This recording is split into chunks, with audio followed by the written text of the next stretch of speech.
எங்கள் ஊர் வந்து ஒரு சின்ன கிராமம் தான். 2 கோவில் ஃபெஸ்டிவல் தான் நடக்கும். ஒண்ணு வந்து பார்த்தீங்கன்னா, இந்த ஆனி மாசத்துல நடக்கக்கூடிய கோவில் ஆண்டு விழா. அதுக்கப்புறம் பங்குனி மாசத்துல நடக்கக்கூடிய காவடி. இது 2ம் தான் எங்க ஊர்ல நடக்கக்கூடிய ஃபெஸ்டிவல்.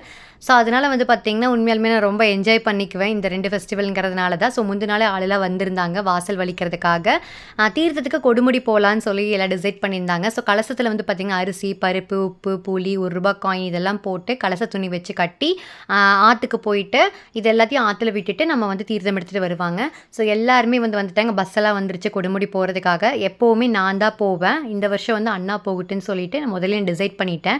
ஏன்னா அண்ணா வந்து போகுனதே இல்ல. கிட்டத்தட்ட ஒரு பல வருஷம் இருக்கு. அதனால நான் ஃபர்ஸ்ட்டு டிசைட் பண்ணியிருந்தேன். அதுக்கு தகுந்த மாதிரி இன்னைக்கு எனக்கு வந்து மதுரையில ப்ரோகிராமு.